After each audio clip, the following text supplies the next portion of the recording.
Hi, this is Dan, and isn't Hollywood going through an incredibly amusing time right now? Amusing in the way that historians will look at it in the future, not so amusing to those of us who are going through it in the moment or in real time. However, as I've mentioned before, this is always a time for opportunity. Right now, things look very bleak, but there's also a lot of openings coming up in the very near future because renaissances always come after catastrophic downfalls. So let's look at one of the reasons why Hollywood has been having such a difficult time pulling out of this particular tailspin. And Snow White, I know everyone said their thing about Snow White, but hang on for a minute because I'm going to actually give you what I believe happened from the perspective of someone who was in development, but also did a lot of work in distribution and had experience as a market researcher. The problem with Snow White is not what you've heard on most YouTube channels. In fact, that's only a small part of it. The real culprits behind Snow White's ultimate failure was a complete lack of the middle management of Disney to be able to stop what was clearly a bad idea from going all the way to the green light. And one of the reasons why this happened is because of fear, because everyone in Hollywood is always in a state of fear. Just as William Goldman used to say, nobody in Hollywood knows anything, the other truth is that no one in Hollywood dares to know anything. Because if you know something or you sense something and it looks like bad news, you will be shut down. And the reason you will be shut down is because you're an immediate threat to the people in power who know that they probably don't really understand what they're doing, don't have any really logical way to justify their actions, but instead are looking for a convenient scapegoat. My belief is that Rachel Zegler was a convenient scapegoat. And now they're trying to shift a little bit of the blame off of Rachel and give it to Gal Gadot. Both sides are equally ridiculous. Now let's go over who I think the real culprit is. The real culprit is middle management, development, distribution, and marketing departments. And the reason all three of them were criminally responsible for this project going off the rails is that none of them were really qualified for the job that they were in. And what do I mean by that? What I mean is that there's been too much of hiring by nepotism. And I don't just mean relatives. I mean people that groups went to school with, people that hung out together, went to the same sex parties, whatever. But rather than looking for people who were competent at what they were doing, these middle division jobs were taken over by people who were there because of their connectedness, not because of their competence. When I first got into the industry, admittedly, many decades ago, this was not the case. Yes, there were those people who were Nepo baby hires. There were those people who were there because they were especially good at the 8709 and giving head or whatever. But you didn't really have that lack of searching for competence. Yes, you might have brought someone in because you were connected to them in a less than above board way, but you never brought someone in who was completely incompetent and incapable of doing their jobs. How this basically started to change was when Wall Street became involved in entertainment. Now, Wall Street does what it does really well, but Wall Street has never been good at absolutely spotting the magic that's needed in a completely gambling oriented business like Hollywood. This is why, for multiple decades, Wall Street stayed as far away from Hollywood as possible, except for hedge fund managers and other people who were willing to sustain a major loss in the hope of getting a major gain, because they could deduct that loss against their taxes and all this other nice stuff. But for the average Joe, This was never a business. It was always based on trends. It was always based on instinct. It was always based on capricious talent. So it wasn't something that you could fully monetize. Starting with Disney's acquisition of ABC, that all changed because now mergers and acquisition blood was in the water and the sharks were circling because mergers and acquisition money is very, very sweet. And so we had, since that time, now almost 30 years, of luck preventing disasters from happening. And now we actually hit that iceberg, and the disaster has happened, just like the Francis Scott Key Bridge collapsed after decades of people saying, those dolphins around the supports for this bridge are awfully small. And everyone just said, oh, well, nothing's happened so far until it did, right? So that's what we're going through now. Similar to when in the 1960s, Hollywood blew up all of their musical movies. They all failed. So did their other big epics, but people don't talk about those because those aren't as fun to talk about as disaster musicals. And it took people who came from television and low budget filmmaking and all the rest to come in with the next renaissance. And this is a similar renaissance to that we are facing right now, but I don't think people are looking at it. So let's go over each department and why they failed. First of all, in development, why was the script greenlit?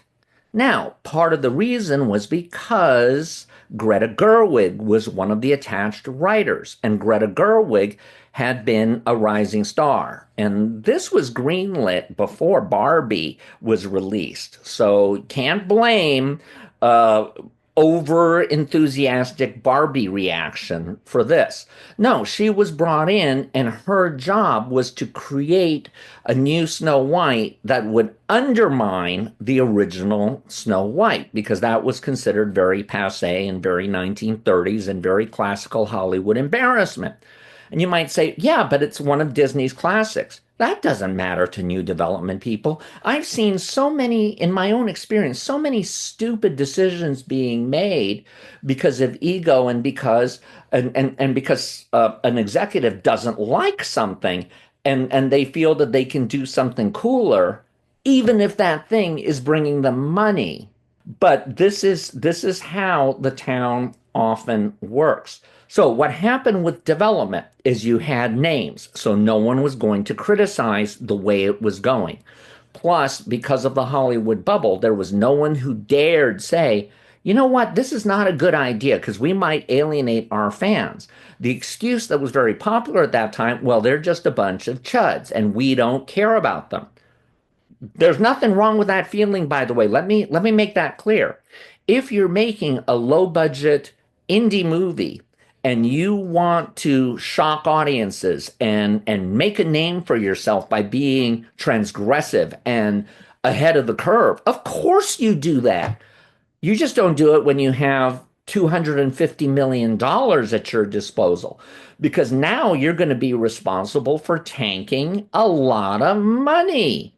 And I know that there was this general feeling, well, who cares? We're making 30 something $million a day from park admissions. So at worst, we're going to just be an absolute number of that 30 million. So maybe if we lose 150 million because the thing totally bombs, then that's only 5 days. And remember, Disneyland never takes a holiday, so well, who cares? It's not even a week. It's not even a full week, right? So so there wasn't fiscal responsibility behind it. Now, what happened in the development process that was particularly bad? They allowed themselves to be beguiled by fashion. And one of those fashions might have indeed been to hire Rachel Zegler, who was somebody who was antithetical to the concept of who Snow White was. But that didn't necessarily have to go wrong. because you could make that work even within the framework of what they had, which was that she survived the snowstorm. Okay, yeah, it is a bit off, but that's something that could be handled by marketing, who could also point out that Snow White was part of a tradition of Grimm's fairy tales that had multiple different variations over time. And why not have this be one of those multiple variations? That would have been plausible deniability. You'd have to start it early, but you could do it. Now, then you had a problem once it started shooting. I have a belief that they started shooting without a completed script. Now, I know that that's against all the rules of Hollywood, but I get the feeling that they were still working on problems, still delivering pages to the set on probably what was an almost daily basis as they came up with new ideas. The problem is, once you start shooting, all of these new ideas that come in, and most of the time they are from middle management people who suddenly have an idea over cocktails the night before and then decide to try to implement it without realizing all of the disasters that can come rolling down when you suggest an arbitrary minor change, because now all of a sudden it's going to impact all the other stuff. Remember when Peter Dinklage decided that the Seven Dwarfs were offensive because he had already made enough money to where he didn't want to give anyone else an opportunity to be competition to him somewhere down the line. So he just pulled up that ladder behind him and said that isn't it time we don't do this kind of insulting stuff anymore? And what happened? Everyone listened to him. The wrong people listened to him, and they changed the seven dwarves to the seven magical creatures. And that meant that somewhere along the line, there would be another change when the backlash over leaked photos, and we'll come to that when we talk about marketing, got out there. And now Disney realized that the audience was actively upset that seven magical creatures wouldn't take the place of seven dwarves.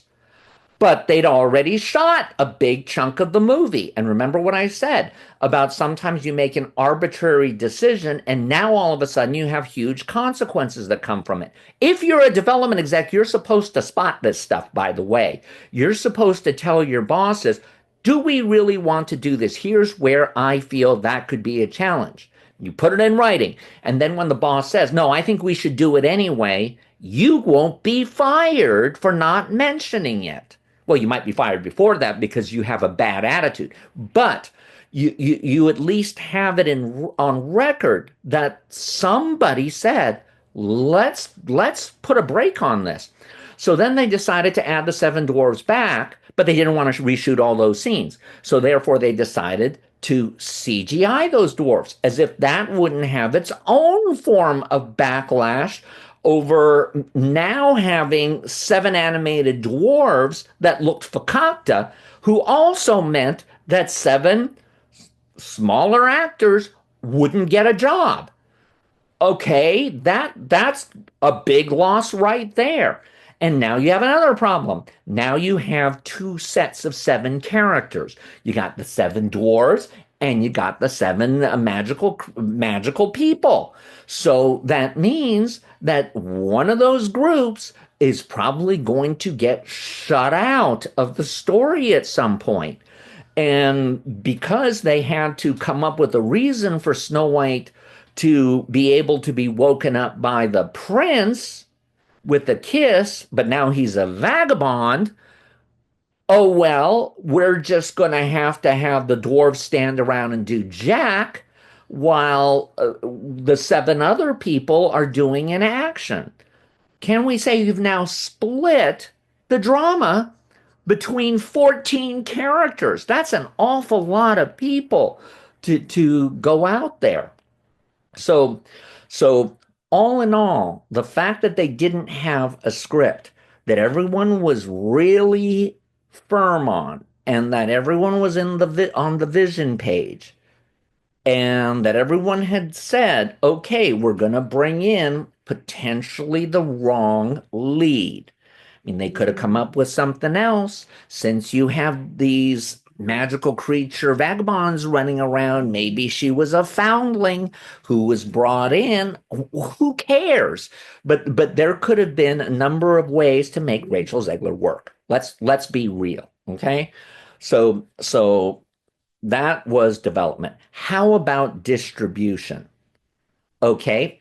Distribution is a part of show business that seems really boring because it's all about the money. It's all about how you make different territories work. And it's not a matter of the territories are jumping up and down saying, hey, we want an American picture. No, that went away a few years ago because they've been so inundated with different titles from the United States that it's all turning into one big mush, this one big blur. Think about how the average person during peak streaming had 600 individual projects to focus on. How do you focus on 600 different projects, especially since most of those were limited series? Now, I know this is different in other countries, but limited series in the United States traditionally were used as special events. Your average TV show would have hopefully 22 episodes a season, leading to 100 plus episodes. So you could be in rerun heaven for as long as possible, given what the show was and whether it really had an installed base or was just the benefit of good scheduling. But you always have that hope. When you have a limited series, you are not inviting those people into your home, which was the key with television. You're always inviting people into your house, almost like they're your friends. If you're only going to see your friends 8 to 10 times and then they're gone, it's not that emotional connection to where you want to see what they're going to do next. This was even true on series that attempted to model after the traditional network model, but have fewer episodes. And these fewer episodes ended up costing a lot of money, which now could not be made back. Because as those episodes get flooded into non American markets, not only are people often not quite familiar with the actors, but a lot of these stories, in order to be edgy, in order to have that cable, that premium streaming over traditional network bling, would have things in them that made them a little bit more disturbing. You might say artistic, but would have a level to them that was a little bit more challenging. It wasn't something that necessarily made you feel good, the way a Charlie's Angels episode, or even an X-Files episode, or a Buffy the Vampire Slayer, or a Modern Family, or a rerun of Friends could make you feel.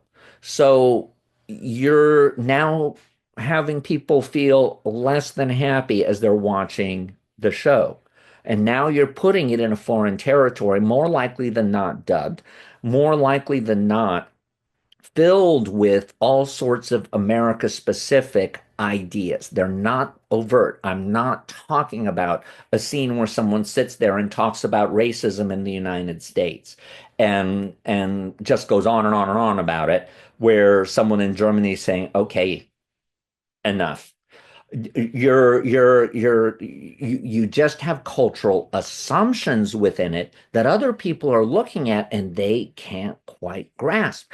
Because one of the things about writing towards a feature film aesthetic, the way premium streaming is that you're assuming a great deal of focus on the part of the viewer.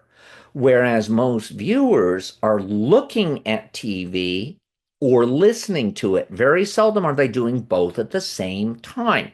They're kind of doing something else while the TV is on. Maybe they're looking at their phone. Maybe they're yelling at the kids. Whatever it is they're doing, they're not really paying full attention unless there's something, either an audio cue or something flashy on screen, that makes them suddenly focus on it.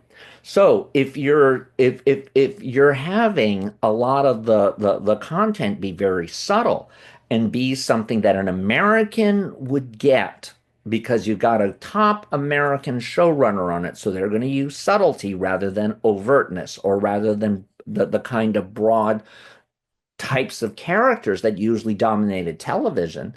as someone from another culture looking at it, they're going to go, I don't see movie stars, or I don't see a story that makes me feel, yeah, America's very superficial and probably very selfish, but boy, do they look like they're having a good time. No, they're looking at it going, wow, this reminds me of the TV we have here. Why would I want to watch this? I mean, I get enough from my own government-sponsored TV, art stuff. So why would I want to watch this as well?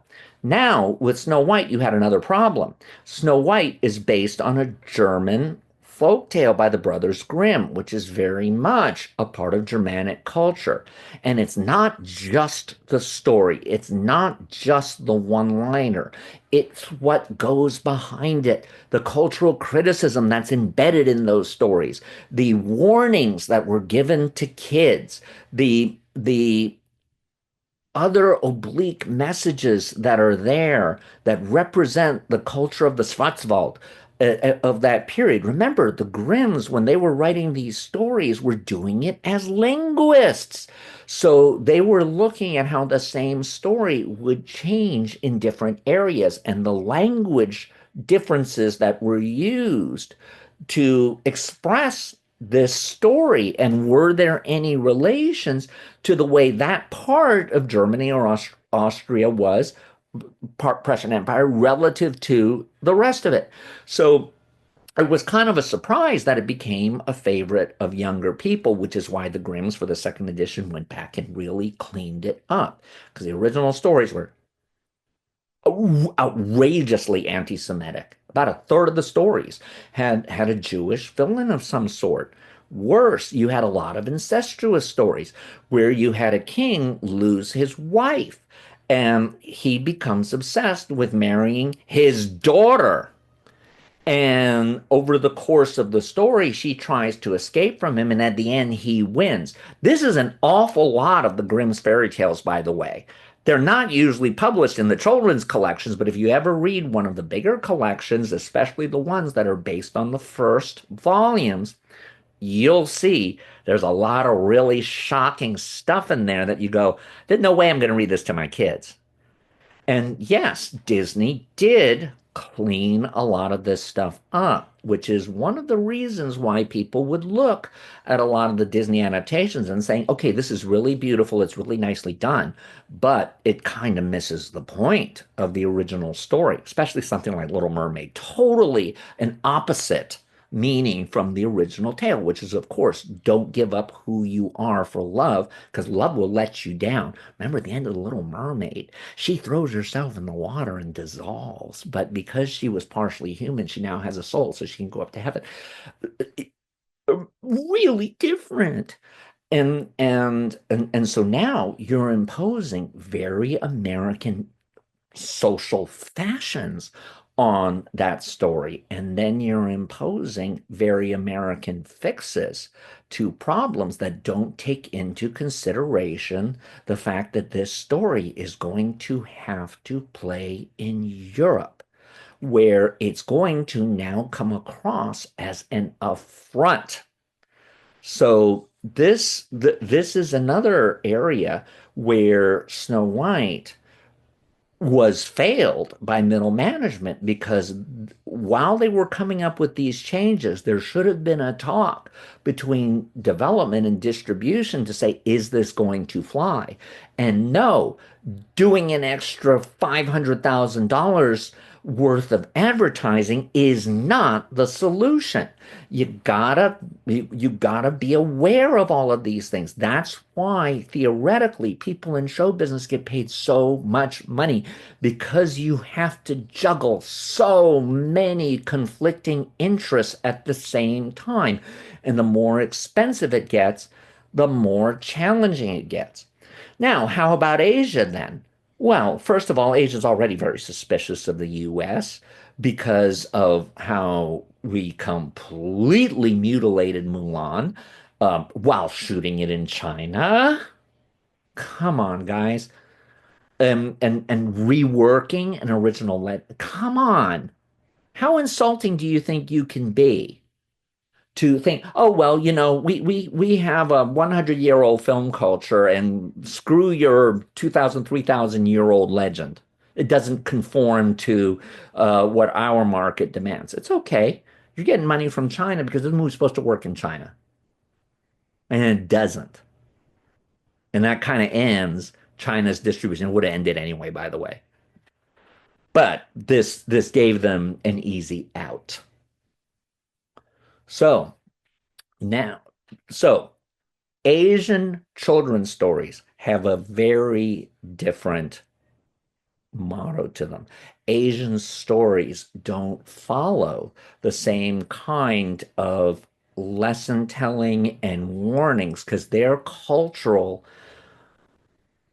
ideals to come out of a fairy tale is very different because in Asian culture, a lot of the stories are all about acceptance, about a certain level of conformity, about a certain level of karma.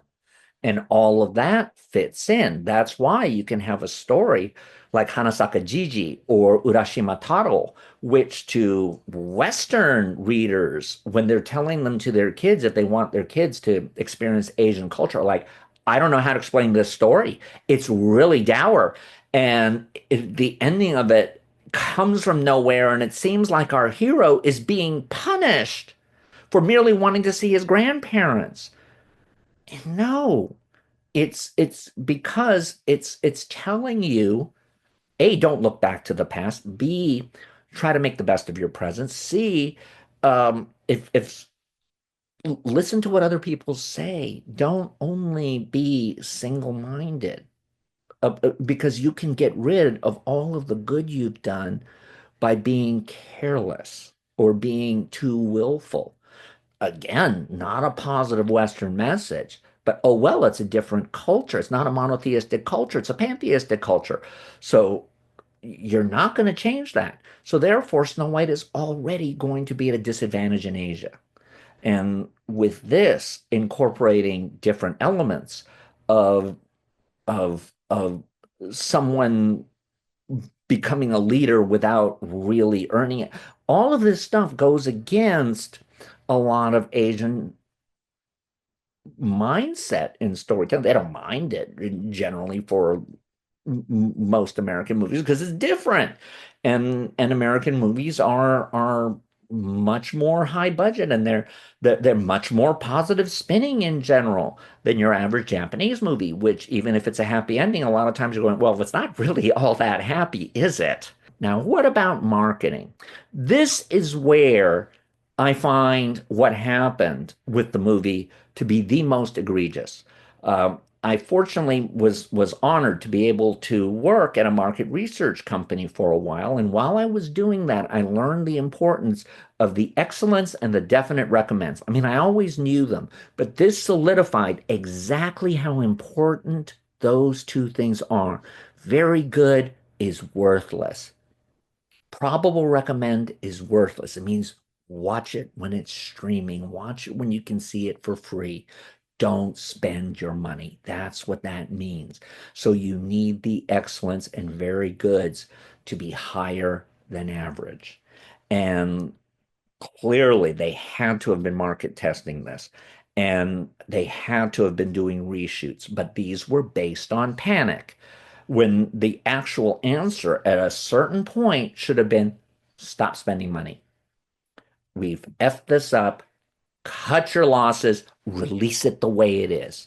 It'll do no money. Well, guess what? We spend another $100 million, it'll still do no money. And we'll have saved $100 million. That's what they should have done. But because they didn't, how does marketing work? Well, marketing works usually several months out from a theatrical release if you're going to do theatrical.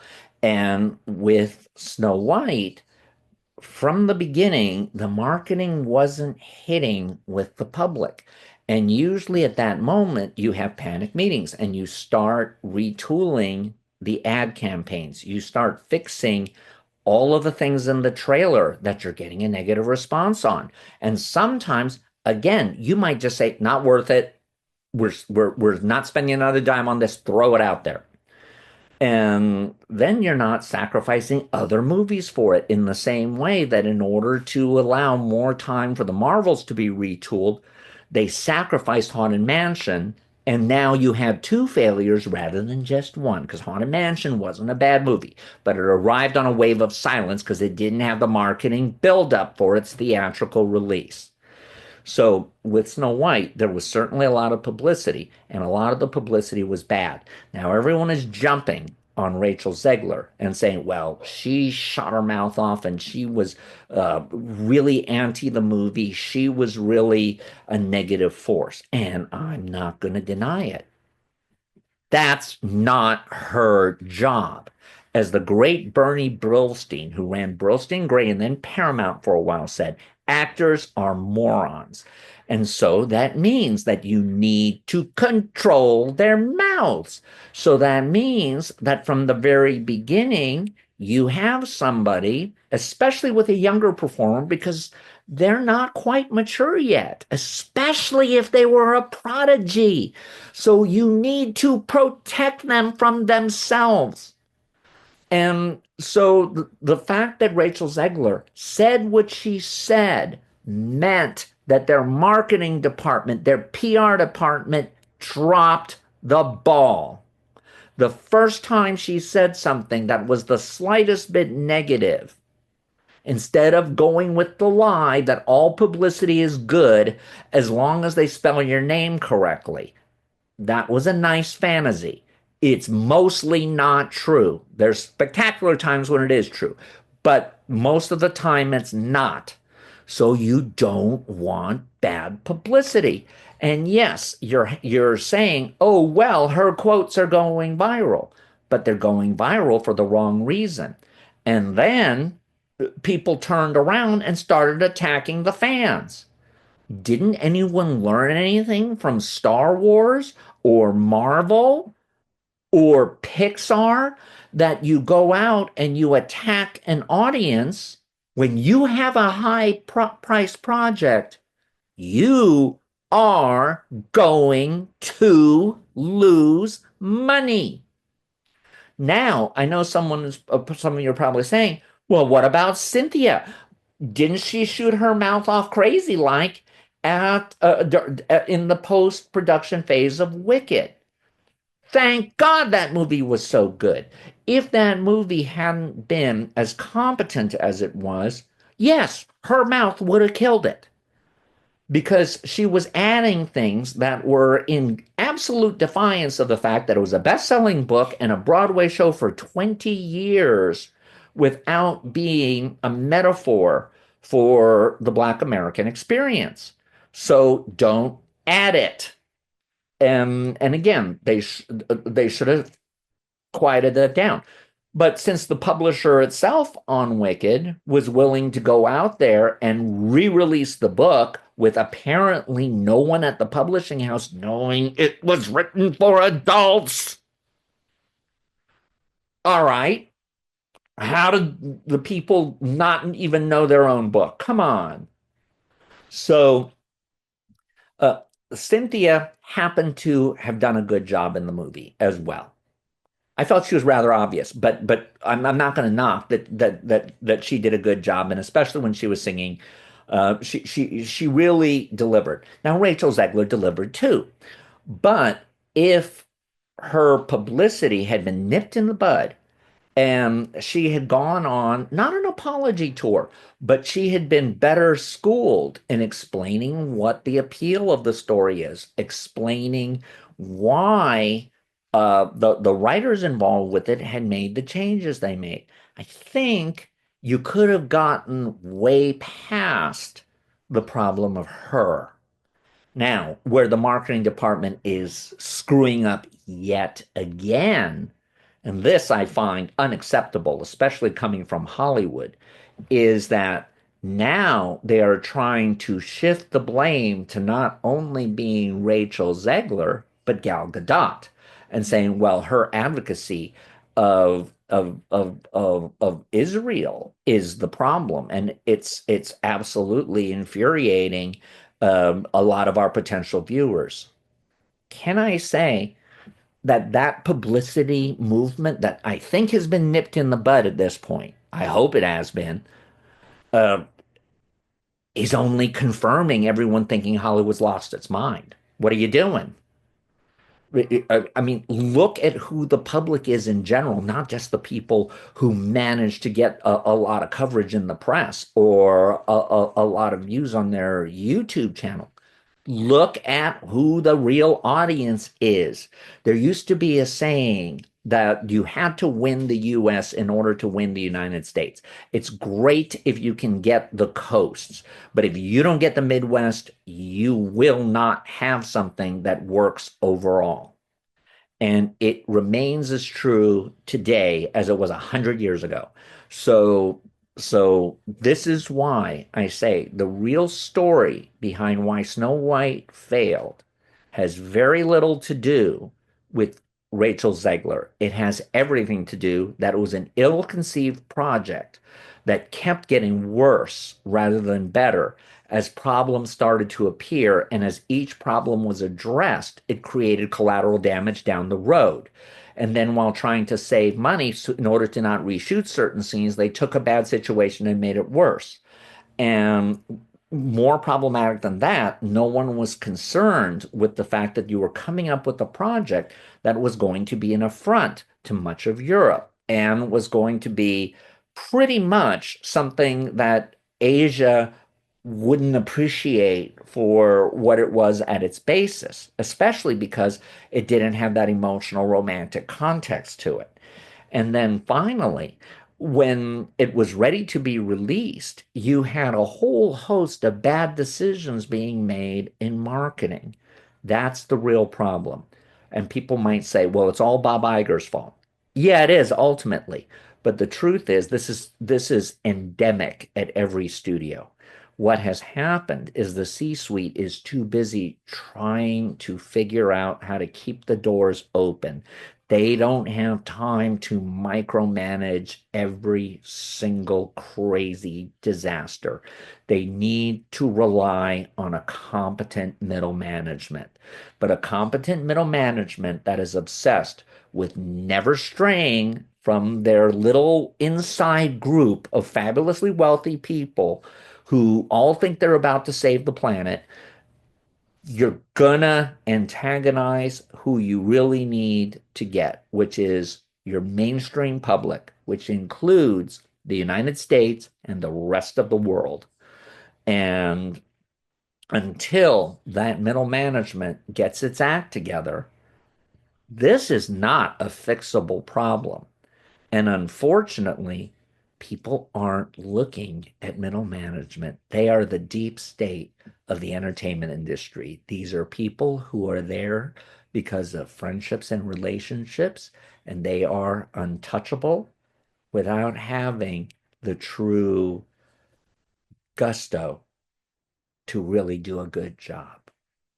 I got stingy, I got stingy. Whatever Lola wants